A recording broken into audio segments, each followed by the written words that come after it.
Na Baruch FM, Direito e Justiça. Atualidades jurídicas, os direitos e deveres dos cidadãos pelas lentes da justiça. Apoio OAB, Subseção Lapa, São Paulo. Olá, ouvintes da Rádio Baruch FM, eu sou André Kageyama, este é mais um programa Direito e Justiça, uma parceria da Subseção Lapa da OAB de São Paulo e a Web Rádio Baruch FM. O tema de hoje é um tema palpitante, um tema polêmico, e nós trataremos da reforma trabalhista. E para debater esse tema, eu recebo aqui nos estúdios o Dr. Horácio Conde, que é conselheiro da Associação dos Advogados Trabalhistas de São Paulo, presidente da Comissão de Direito Empresarial Trabalhista da OAB São Paulo, vice-presidente da Comissão de Prerrogativas da Pasta Trabalhista da OAB de São Paulo e é advogado trabalhista atuando em São Paulo há mais de 10 anos. Dr. Horácio, seja muito bem-vindo aos estúdios da Rádio Baruch FM. Olá, André, olá, ouvintes, muito obrigado pelo convite, é um prazer estar aqui. Muito obrigado, doutor, obrigado pelo tempo, pela disposição. Agradeço também aos nossos parceiros. Eu quero mandar um abraço para o pessoal do Grupo Petrópolis, da Cerveja Itaipava, da Água Mineral Petra e dos refrigerantes IT. Mandar também um abraço para o meu querido amigo Jair Hitt, lá do Hospital Albert Sabin. E um grande abraço para o meu amigo Fernando Monteiro, da Pizzaria Dom Galo. Também mandar um abraço para Luciane Polizel, gerente do Banco Original. E um abraço para o pessoal do Santos Clube. Doutor Horácio, para a gente começar, antes de propriamente entrar no nosso tema de hoje, eu queria saber, assim, doutor, contextualizar e explicar para o ouvinte de uma maneira mais didática o que é a Associação do Advogado Trabalhista de São Paulo e o que ela faz. Pois não, a Associação dos Advogados Trabalhistas de São Paulo é uma entidade que já tem 39 anos e desde a sua fundação é voltada a defender os interesses dos advogados trabalhistas no estado de São Paulo. Portanto, é uma associação estadual. Nas últimas gestões, das quais eu venho fazendo parte, com muita felicidade, nós temos tido sucesso, creio eu, nessa empreitada. Nós temos aumentado o quadro de associados e realizado diversas atividades que nós entendemos que são realmente interessantes ao advogado trabalhista. Por exemplo, algo além da especialização técnica, com cursos de pós-graduação que nós temos hoje, mas também com atividades lúdicas, com atividades sociais, com atividades esportivas, etc. Mas ela visa basicamente defender, e a meu ver tem defendido, atualmente está sob a presidência do Dr. Lívio Enesco, a quem eu também mando um grande abraço aqui. Um abraço para o Dr. Lívio, doutora Sara Hakim. Então, a nossa diretoria atualmente, a qual eu sigo com muita felicidade no conselho, é composta pelo Dr. Lívio Enesco, a doutora Sara Hakim, que é uma grande vice-presidente nossa, o Dr. Daniel Ortega, o Afonso Pacilel e Eliana, nas pessoas, aliás, das quais eu cumprimento todo o conselho e todos os advogados trabalhistas do estado. Bacana, um grande abraço para toda a diretoria da Associação do Advogado Trabalhista de São Paulo. Muito obrigado. E, doutor, entrando já na nossa pauta de hoje, né, sobre a reforma trabalhista, foi uma modificação introduzida pela Lei 3.467 de 2017. Assim, o ponto nevrálgico da questão, né, o grande debate, quando é que a reforma vai começar a produzir efeitos? Olha, André, em princípio, pelo tempo de vacância e para não ser técnico, pelo tempo de espera que uma lei tem que ter até ela efetivamente passar a valer, né? Ela vai entrar em vigor, então ela vai passar a ter os efeitos diretamente na sociedade no dia 11 agora de novembro, né? É verdade que há uma discussão bastante ainda incipiente, mas já muito desenvolvida também, no sentido de que algumas regras que a reforma trouxe são processuais, portanto, dizem respeito ao processo em si. E outras dizem respeito ao direito material, que basicamente é o direito que regula os contratos de trabalho e os contratos de emprego e os outros contratos. E essa modificação que ela vem para quem já está trabalhando, muda alguma coisa? Por exemplo, aquele trabalhador que assina o contrato de trabalho dele hoje, antes da lei começar a fazer efeito, sim, ele vai sofrer os efeitos novos, não vai? Essa é uma muito boa pergunta. Aliás, é a pergunta que muitos trabalhadores estão se fazendo hoje em dia, né? E a resposta é que não. A resposta é que, infelizmente, para aqueles que defendem a reforma e, felizmente, para aqueles que não defendem a reforma, as regras introduzidas pela reforma trabalhista só vão poder integrar os contratos de trabalho que sejam novos. Porque, a grosso modo, as regras que foram introduzidas pela reforma são prejudiciais ao trabalhador. Então, foi uma reforma que não reformou muito, mas isso a gente pode falar um pouco mais à frente. Então, tendo em vista que as regras, no mais das vezes, introduziram noções novas que são prejudiciais aos direitos dos trabalhadores, aquele contrato de trabalho que já está vigente, portanto, o trabalhador empregado que hoje já está com um contrato vigente, tenha sido ele firmado antes ou depois da aprovação, o importante, como você bem colocou, é que tenha sido antes do início da vigência da reforma trabalhista, esses contratos não vão poder ser alterados em prejuízo do trabalhador. Essa é a minha posição e, pelo que eu tenho visto, é a posição da maioria. Já as regras processuais, aquelas que refletem nos processos do trabalho, via de regra, porque também tem exceções, via de regra elas vão passar a ter vigência imediatamente. A exceção é quando essa regra processual pode impactar em algo que é quase material. Vou dar um exemplo.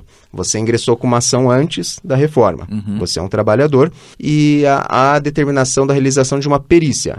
A reforma trabalhista trouxe uma regra que o trabalhador vai ficar responsável pelo pagamento dos honorários periciais, mesmo em ele tendo apenas recebido no processo verbas salariais.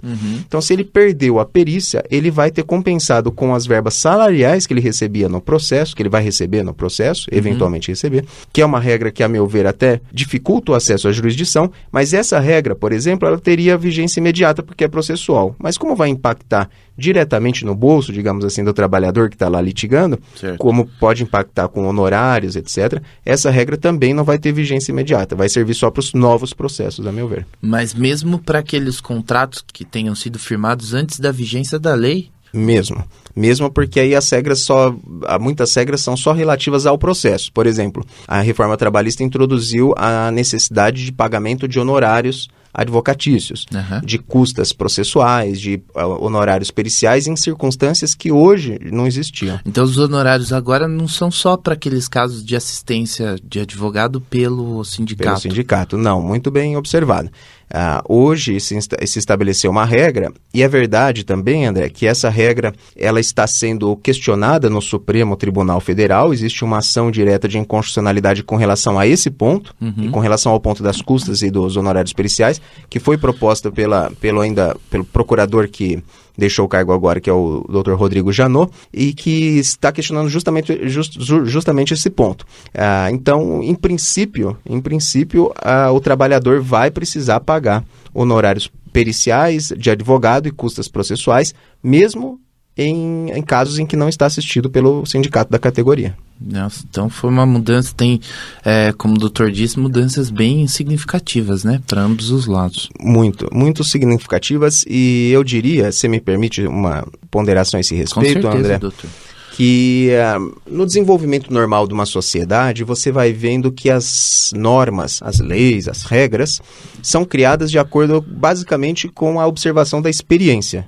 Dificilmente o ser humano consegue fazer uma regra que vale para todo mundo antes de observar como é a experiência do convívio e como seria a experiência com aquela regra e tal. Então, quando nós tratamos de observação dos esforços do judiciário, das decisões e tal, geralmente a gente vai vendo que as leis que impactam profundamente na sociedade são geralmente alteradas ou criadas depois que o judiciário e depois que a sociedade percebeu que precisava fazer aquela alteração, ou seja, que a regra anterior não era muito boa.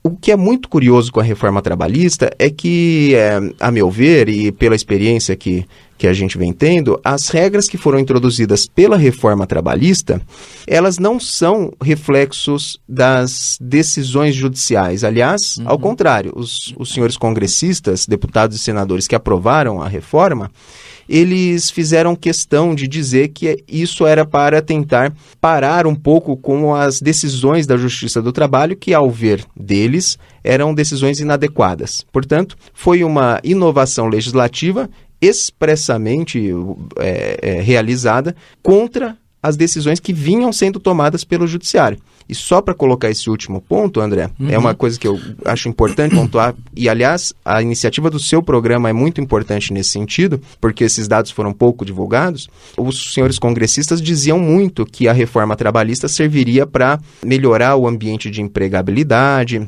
que era preciso separar um pouco com os poderes da Justiça do Trabalho, porque eles se fiavam muito em decisões que são exceções da regra. A Justiça do Trabalho, então, fazia, por exemplo, um bloqueio online na conta de um empresário, e sem discutir se tem razão, se não tem. Mas essas decisões que eram as decisões que mais se divulgavam, eram as exceções à regra. Se você for ao fórum, qualquer fórum trabalhista do país, a gente pegar aqui o Rui Barbosa, que é o maior fórum trabalhista do país, a gente está aqui perto dele.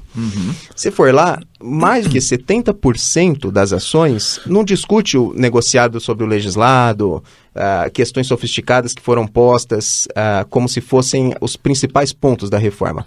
Mais de 70% dos processos discute verbas rescisórias, pagamento de verbas rescisórias, depósito de fundo de garantia. Falta de pagamento de verbas. Falta de pagamento de verbas básicas. Então é como se você tivesse uma casa, tivesse com o teto caindo e tivesse um risquinho no rodapé, na pintura do rodapé. Essa reforma tentou, a meu ver, se eu fosse o dono da casa, eu reformaria primeiro o telhado. Eu faria uma reforma trabalhista, então, para assegurar aos trabalhadores aquilo que eles mais têm desrespeitados. E também cuidaria do risquinho do rodapé, para fazer com que as empresas, ou até os trabalhadores que eram injustiçados na Justiça do Trabalho, pudessem ter ali uma decisão mais razoável e nenhuma decisão assim muito ultrajante. Mas o que fez o Congresso Nacional, ao meu sentir, foi primeiro cuidar do risquinho no rodapé. E o grande problema da Justiça do Trabalho, que eram as ações, inúmeras ações que nós temos, em que os trabalhadores se veem sem receber verbas básicas, esse problema não foi resolvido pela reforma. Foi uma reforma que, a meu ver, não reformou. Então, na analogia do doutor, a gente vai arrumar, aliás, a gente arrumou, né, o rodapé, porque a reforma está aí, foi feita, vai entrar em vigor daqui a pouco, só que a casa está correndo o risco de cair. De cair. Efetivamente, né? E seguindo esse raciocínio, você sabe que se cair, o rodapé não vai adiantar, ele vai riscar de novo. Você concorda? Vai riscar. É o famoso house despencation, né? Exatamente, porque os clientes hoje, as empresas que nos consultam, ficam fazendo algumas perguntas como essas que você fez. É seguro ou não é? Eu posso ou não posso tomar determinada atitude? E muito tristemente para as empresas, inclusive, que tocam o país, e principalmente os pequenos e médios empresários, que são a grande maioria dos empregadores no Brasil, esses que não têm tanto acesso à assessoria jurídica, consultoria e tal. Esses empresários, a meu ver, vão ter uma dificuldade muito grande para se estabelecerem sob essas regras aqui. É porque é inseguro, né? Porque é muito inseguro. Então ele pode ter uma falsa ideia de que agora ele pode, por exemplo, tomar uma determinada atitude e lá na frente ele descobrir que essa norma, por exemplo, é inconstitucional ou que aquela regra não foi bem feita e tal. Como a reforma foi feita de maneira muito rápida, atabalhoada, essa é uma decisão unânime, até de quem é a favor. Ela, digamos assim, produziu um sem número de inconsistências jurídicas que agora vai sobrar para a gente, para os operadores do direito, que são os advogados, os juízes, os procuradores, os jurisconsultos, os juristas e tal. Essas pessoas vão ter que operar com regras que estão cheias de falhas. Complicado, hein? Muito complicado. Se você pegar, por exemplo, o tempo em que levou para se alterar a legislação do Código Civil, ou para se alterar o Código de Processo Civil. Só para fazer um parênteses, doutor, para o nosso ouvinte, Sim. O Código Civil ele estava em debate, a reforma que entrou em vigor em 2003, ela estava em debate desde 1971. Pois é, olha só, então quantos anos, porque é uma legislação muito importante para a vida da sociedade, então nós temos dito que, é lógico, não precisaria demorar tanto, embora eu veja razão para ter demorado tanto, mas não poderia ter sido proposta um projeto de lei e que tinha basicamente 6 ou 7 alterações na CLT, que depois de 4 meses se tornou algo de mais de 170 alterações, que altera quase 200 pontos da legislação trabalhista, porque seria humanamente impossível se estudar e se desenvolver ideias e se consultar a sociedade a respeito desses pontos. Então foi feito de maneira muito rápida. Eu ouvi dos congressistas, porque assisti às sessões no Senado e no Congresso, os congressistas, principalmente no Senado, dizendo: a gente não precisa analisar isso, vamos aprovar, porque não dá para não aprovar, ou seja, o Senado não cumpriu o seu papel constitucional, e para mim isso já macula o projeto todo, e no fim acabou se aprovando porque essa era uma vontade do Poder Executivo. E é lógico que há interesses por detrás disso, a gente não sabe quais são, mas o que chama atenção para ser técnico é a falta de cumprimento do dever constitucional, por exemplo, do Senado, como eu disse, que é a casa revisora, né, deveria revisar, debater, e a quantidade de pedidos para que aquilo fosse aprovado de maneira bastante atabalhoada e sem análise. Nesse panorama, vamos dizer assim, inconstitucionalidade por falta de debate, por falta de cumprimento da função precípua, ou seja, por falta de cumprimento da função constitucional do Senado, esse normativo, essa lei que promoveu a reforma trabalhista, ela pode vir a ser questionada numa eventual ação constitucional? Sim, já está? Eu acho até que nas ações individuais pode haver o questionamento a esse respeito, porque o trabalhador que vai ingressar com uma ação para pedir um direito qualquer que foi retirado, por exemplo, pela reforma, eu tenho a impressão que o advogado trabalhista que o atender vai certamente pensar nesse ponto. É verdade que boa parte da doutrina diz que isso não se constitui um vício capaz de tornar a lei inconstitucional. Eu, por outro lado, acredito no contrário. Acredito que, como a grosso modo, para não ter um aprofundamento técnico, para os ouvintes poderem entender bem, como os senadores e os deputados recebem um mandato, como um advogado recebe um mandato por meio da procuração, ele tem que exercer aquele mandato de acordo com a sua livre consciência, mas tendo como limite a Constituição. E a Constituição manda que o Senado revise o projeto. E como muito tristemente, isso é um capítulo muito triste, a meu ver, do Senado da República, os senadores expressamente e aos microfones disseram que não era para se analisar nada e era para se aprovar daquela forma, porque depois viria uma medida provisória, porque eles sabiam que o projeto era ruim, mas a medida arrumaria. Para mim, essa foi uma quase que confissão de não cumprimento de um papel constitucional.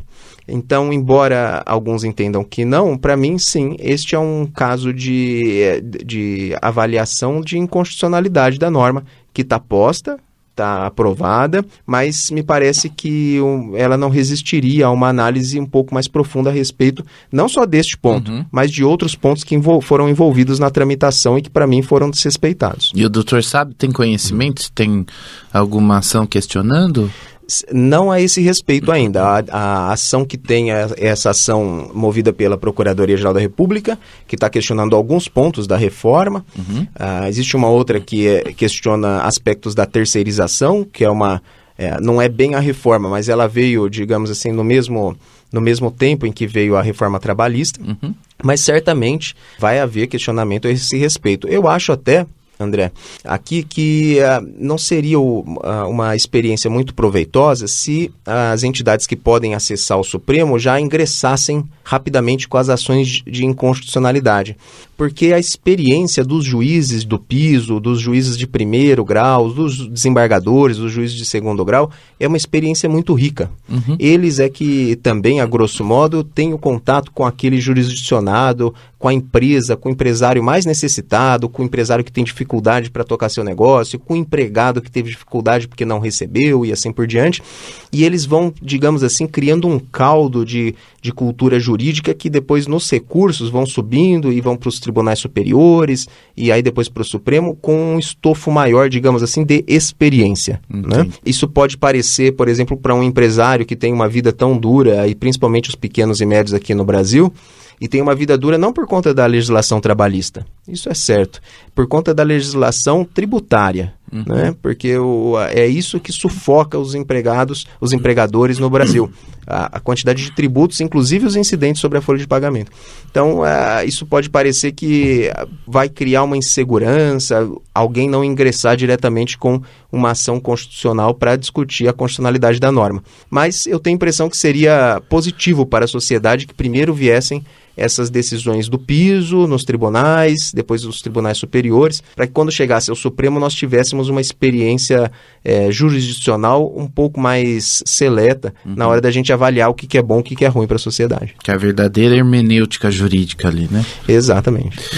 Doutor, aí aproveitando o gancho, então, entrando na reforma propriamente dita, né, em alguns pontos, nós vamos abordar aqui, até pro meu amigo Fernando Monteiro, lá da Pizzaria Dom Galo, para ele não ficar preocupado, também a minha amiga, querida gerente do Banco Original, Luciane Polizel, para que eles não se preocupem com relação a essa reforma que está sendo empreendida aí, naquela questão do acerto informal, né, onde o empregado, ele, entre aspas, faz um acordo com o empregador, assim, me manda embora, eu devolvo a multa para você. Me parece que houve uma modificação pela reforma. Em que sentido? Houve porque se instituiu, segundo os congressistas, em razão da experiência, e a experiência era justamente essa que você disse. A pessoa não pedia demissão, embora ele não quisesse mais trabalhar na empresa. E aí sobrava para o empregador aplicar uma demissão por justa causa, caso o empregado fosse desidioso ou de qualquer outra forma estivesse descumprindo o contrato de trabalho, ou pagar a rescisão. E pagar a rescisão significa pagar verbas rescisórias altas e que seriam indevidas, e até a multa do fundo de garantia, de 40% sobre o que tivesse depositado. O que mudou na reforma foi que se criou um tipo do meio desta rescisão contratual. É como se fosse um acordo havido entre o empregado e o empregador, no sentido de que haveria uma rescisão recíproca. Esse é o nome que deram.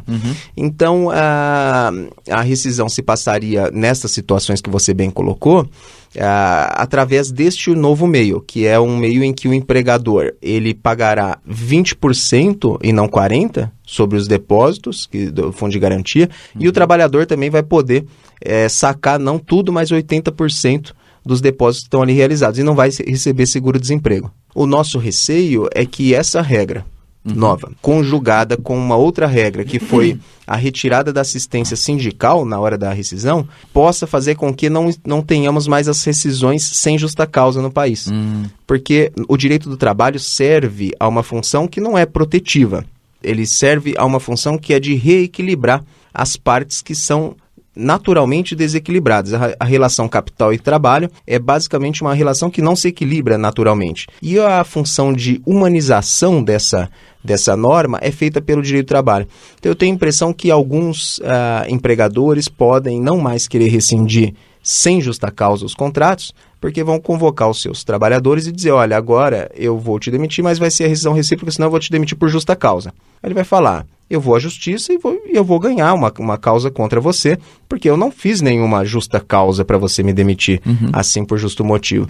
E essa regra, conjugada com a necessidade de pagamento de custas, os riscos que foram colocados para ele ingressar, pode fazer com que a gente tenha maiores desrespeitos. Não é essa, eu quero registrar, André, não é essa a conduta da grande maioria dos empregadores no Brasil. A grande maioria dos empregadores do Brasil respeita os trabalhadores. Mas como nós somos um país muito grande, nós vemos aí nesse exemplo que eu disse, tem muito empregador que não paga direito básico. Esse que não paga direito básico, vai, digamos assim, ter uma facilidade maior para não pagá-los a partir daí. Mas esse direito de rescisão recíproca para a maior parte das empresas, que são as empresas que agem corretamente, vai solucionar esse problema que você bem colocou, que acontece todo santo dia nas empresas. Interessante. Agora me veio a memória aqui o meu amigo Dr. Jair Hitch, lá do Hospital Albert Sabin, que no hospital a gente tem aquelas jornadas de 12x36, né? Então a reforma ela modifica essas jornadas. Atualmente, quais são as jornadas que existem para os trabalhadores e com a reforma, se essas jornadas elas vão ser modificadas? Sim, e a principal mudança é a 12x36 agora, que pode ser adotada livremente pelos empregadores. Hoje, essas jornadas de 12x36 demandam ainda até novembro, demandam negociação sindical. Intervenção do sindicato na negociação com a empresa ou com o sindicato dos empregados para estabelecer esse tipo de jornada de trabalho. O que a reforma trabalhista fez foi permitir, então, expressamente a utilização dessa jornada sob o pretexto de que ela seria melhor para o empregado. Por que ela é melhor para o empregado? Porque, segundo as pessoas que defendem essa ideia, se você somar a quantidade de horas numa semana que uma pessoa de 12x36 trabalha, é uma quantidade menor do que 44 horas, que é aquela que trabalha 8 horas diárias e mais 4, por exemplo, no sábado, trabalha. Então, seria uma jornada mais benéfica, porque proporcionaria um mesmo salário contra um trabalho menor.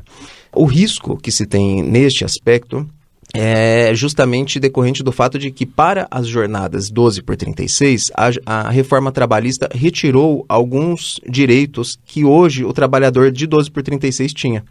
Então, por exemplo, se ele se ativasse num feriado, se as 12 horas dele, por exemplo, de trabalho caíssem em um feriado, ele receberia a mais por isso, porque é um feriado. Hoje, a própria questão da prorrogação da própria jornada em horário noturno, também foi estabelecido que, se ultrapassado o horário noturno, que vai até às 5 da manhã, não vai haver o pagamento daquela verba como horário noturno. Que, na verdade, isso justifica ainda mais do que o pagamento noturno, porque o trabalhador que trabalhou até às 5 da manhã está menos cansado do que aquele que trabalhou até às 7, digamos assim, embora 7 já seja dia, né?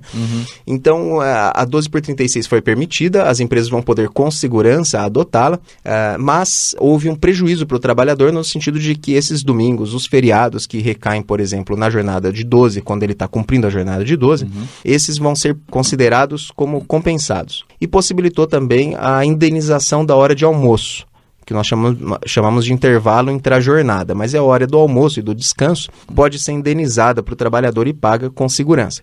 Sempre que eu digo com segurança, André, é isso que a gente diz para os nossos clientes, é sempre com as reservas normais das possíveis inconstitucionalidades. Como jornada de trabalho tem muito a ver com saúde e segurança do trabalhador, no mundo inteiro as jornadas olham muito para isso, o estabelecimento de jornadas olham para a saúde e segurança do trabalhador, diminuição de acidentes de trabalho e assim por diante, aumento do convívio social do trabalhador, aumento do convívio com a sua própria família, etc. Essas regras que estão na Constituição, que devem ser resguardadas, podem, digamos assim, se confrontar com a 12x36 lá na frente. Mas, por enquanto, pelo que está na reforma, as empresas com segurança vão poder adotar esse modelo. Entendi.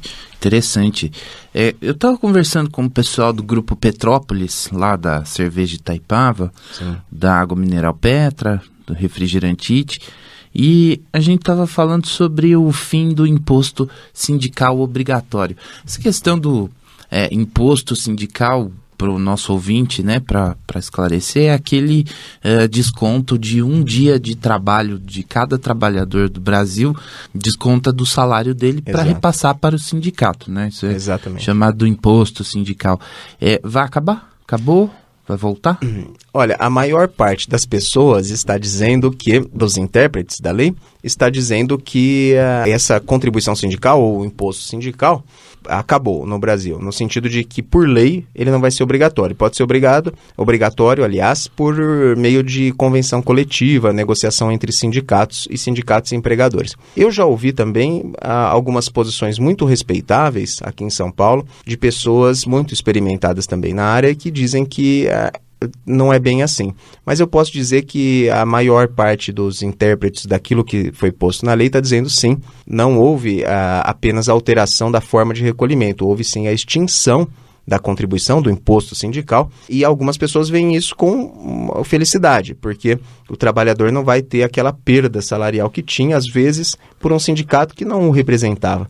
E outras pessoas, como eu, imaginam que os sindicatos no Brasil, que não tem um modelo ideal, a meu ver, precisaria ter liberdade sindical e tal, mas os sindicatos, do jeito que estão, vão ter que começar a pensar no seu futuro, no sentido de se fundir com outros e tal, porque esse valor que iria e que era destinado a ele, acaba que se torna fundamental em seu orçamento, dado que no mundo inteiro a participação em sindicatos é muito pequena. Então, nesse sentido, eu acho que os sindicatos vão perder um pouco de sua força, mas as empresas, os trabalhadores, não vão precisar mais recolher esse valor, nem as empresas que recolher os valores para os seus próprios sindicatos. Interessante.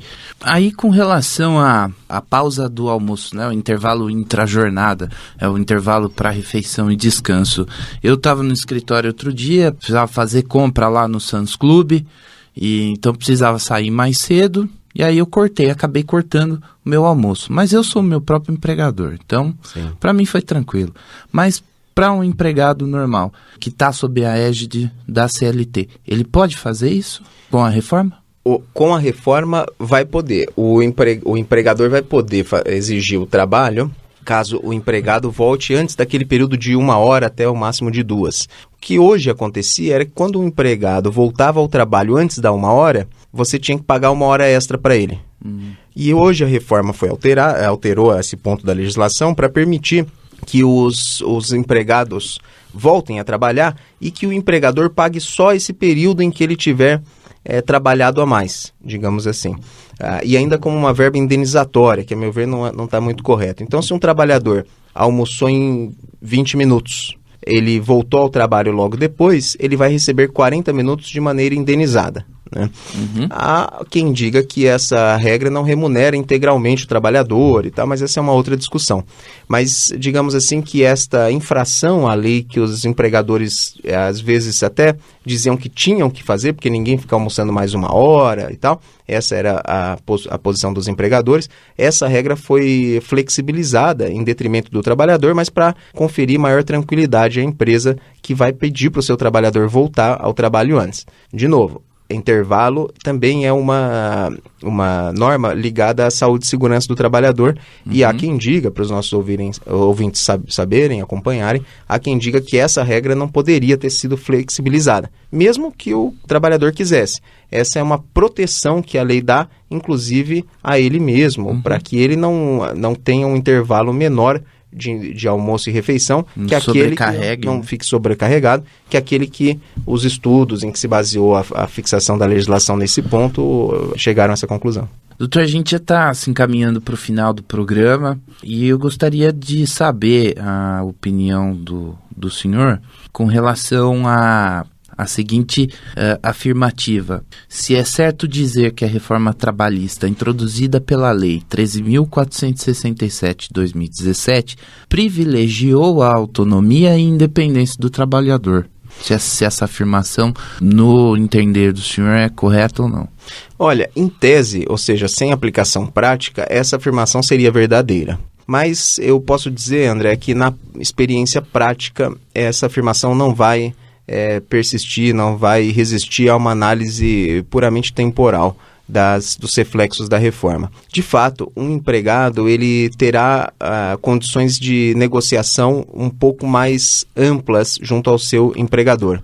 Mas eu tenho a impressão que essas possibilidades que o empregado tem de negociar só poderiam ser estabelecidas de maneira equânime, ou seja, a negociação poderia acontecer de fato se ele tivesse o mesmo poder que o seu empregador. Então, é por isso que a gente acaba concluindo que alterar direito social, direito do trabalho em tempos de crise, não é bom, porque se você tem um poder de negociação com o seu empregador, imagine, André, e você tem que, para isso, tem que ir lá e procurá-lo e propor uma nova situação a ele e talvez até se indispor com o seu empregador, numa situação de alto desemprego, que não foi causada pela legislação trabalhista, diga-se, numa situação de desemprego ou de alto desemprego, o empregado pode, digamos assim, não querer se indispor ou negociar, porque negociar basicamente é cada um defender a sua posição para chegar num ponto comum, né? Se nós tivéssemos, por exemplo, para finalizar isso, André, reformado a legislação trabalhista quando nós tínhamos um cenário de pleno emprego no Brasil, tenho a impressão que nós teríamos feito uma reforma melhor, inclusive para as empresas, porque o que mais me entristece, ao lado da dificuldade que os empregados vão ter, os empregados foram muito prejudicados, os empregadores também vão ter muita dificuldade, aqueles que tocam o Brasil, os empregados e os empregadores, os empresários que dão o seu suor, que colocam lá o seu patrimônio em risco para fazer o país crescer, estes também vão estar trabalhando num cenário de alta insegurança, e isso não é bom para ninguém. Felizmente tivemos uma reforma atabalhoada aí, agora temos que aguardar para ver quais são as cenas dos próximos capítulos, né, que vai acontecer nessa nossa novela chamada Brasil. Meu querido amigo Dr. Horácio Conde, quero agradecer mais uma vez pelo tempo que o senhor esteve aqui conosco, pela presença, pelo debate, pela riqueza de detalhes e riqueza de informações, um conteúdo sem dúvida muito proveitoso para todos os nossos ouvintes, esclarecedor. Faltaram alguns pontos que eu queria abordar. Muita coisa. Mas o assunto ele é extenso e fica o convite aqui para o doutor para a gente gravar um próximo programa, né, para levar essas questões que ficaram faltando. Tá bom, André, eu fico muito feliz com o convite, quero te agradecer, te parabenizar de novo por essa iniciativa. Eu acho, como eu disse, que faltaram iniciativas dessa na época em que a reforma estava sendo debatida, e hoje eu vejo que poucos são os jornalistas, os meios de imprensa que estão indo atrás efetivamente das alterações e que às vezes muitos são resumidas pela imprensa como parcelamento de férias, qualquer coisa assim, quando você, através do seu programa, conseguiu pontuar bem no sentido de que as alterações são muito profundas e que elas devem ser objeto de reflexão e informação para a sociedade. Por isso eu te parabenizo, foi um prazer estar aqui e volto sempre convidado. Muito obrigado, doutor, e agradeço vocês, meus queridos ouvintes. Caso tenham alguma dúvida, queiram mandar as suas sugestões, os senhores podem enviar um e-mail para o e-mail lá da OAB Lapa, é lapa@oabsp.org.br. Envie sua dúvida, sua sugestão junto com o seu nome, que a gente vai analisar e pode colocar no ar. Se tiver também, quiser fazer algum comentário aqui na página da Rádio Baruch, também está à vontade. Queridos ouvintes, esse foi mais um programa Direito e Justiça e agradeço por sua participação na audiência. Um grande abraço. Você ouviu na Baruch FM Direito e Justiça. Atualidades jurídicas, os direitos e deveres dos cidadãos pelas lentes da justiça. Apoio OAB, Subseção Lapa, São Paulo.